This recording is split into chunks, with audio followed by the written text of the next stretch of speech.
No one remembers pressing play. That's the problem. The recording just appeared. Years after it should have been lost, it surfaced on old hard drives. Drives that should have been destroyed by floods, by fires, by the simple passage of time.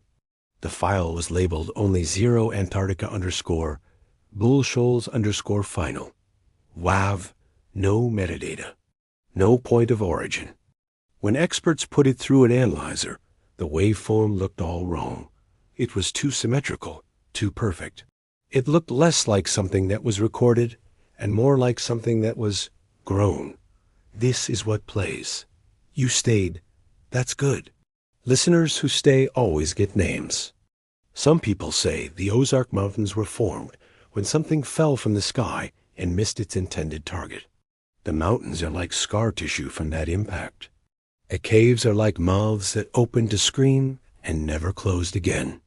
Bull Shoals Lake flooded entire towns, drowned cemeteries, and buried countless stories. But water doesn't erase things.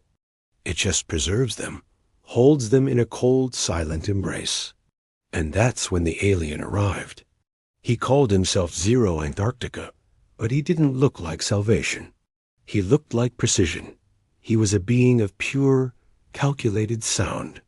His instrument, if you could call it that, unfolded in impossible geometric angles, a machine built to translate the force of gravity into musical tone.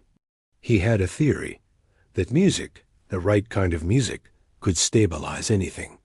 It could bring harmony to chaos. He was wrong. Some places don't want harmony. They just want witnesses. I hear you.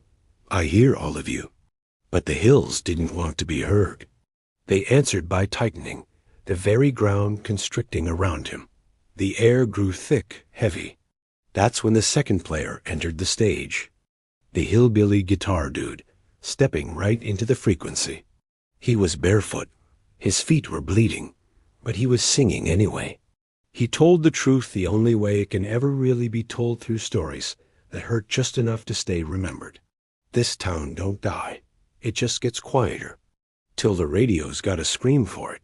His guitar didn't echo. That's not the right word. It duplicated. Every single chord he played created another version of the song somewhere else. It appeared inside the cab of a pickup truck miles away. It wove itself into a dream someone was having on the other side of the lake. It planted itself in the mind of a child who hadn't even been born yet. We're past DJs now. We're infrastructure. And that's when the listener crossed over. It wasn't a demon. It wasn't a god. It was just attention. The focused attention of countless listeners, given for so long that it gained substance, became a presence of its own. The signal began to feed on memory, on regret, on all the unfinished songs and untold stories buried under the water. People who heard the broadcast started dreaming in stereo. Some of them woke up humming melodies they couldn't get out of their heads, melodies that seemed to play on a loop forever.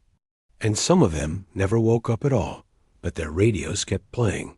0 Antarctica, the visitor from the stars, realized his catastrophic mistake. He tried to shut it all down. This world is recursive. It eats its musicians. But the Ozarks had him. The ancient land pulled him apart, musically speaking, stretching his unique sound across decades, scattering his notes through time. He managed to escape, but he wasn't whole anymore. They say that somewhere out in deep space, his species can still hear the faint, ghostly sounds of Arkansas leaking through their star charts, a permanent echo of his failure. The troubadour, the hillbilly guitar dude, knew what was coming. He sang his last verse knowing it would cost him everything. If you hear this, it's already too late. The song don't end. It relocates. The broadcast shack didn't collapse down. It collapsed inward. The radio tower folded into itself, becoming a single musical note so low that no human ear could ever perceive it. The boogeyman, the phantom voice on the airwaves, vanished mid-laugh. Was he finally free? Or was he finally everywhere? A long silence. And then One final, quiet click. Thanks for listening.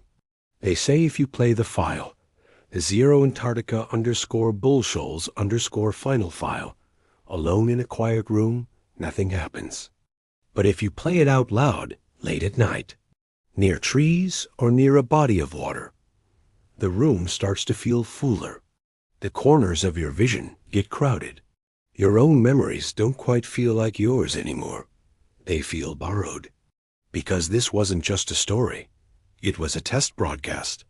And by listening to this, you're part of the signal now too. Thanks for watching. Don't forget to subscribe for more strange transmissions.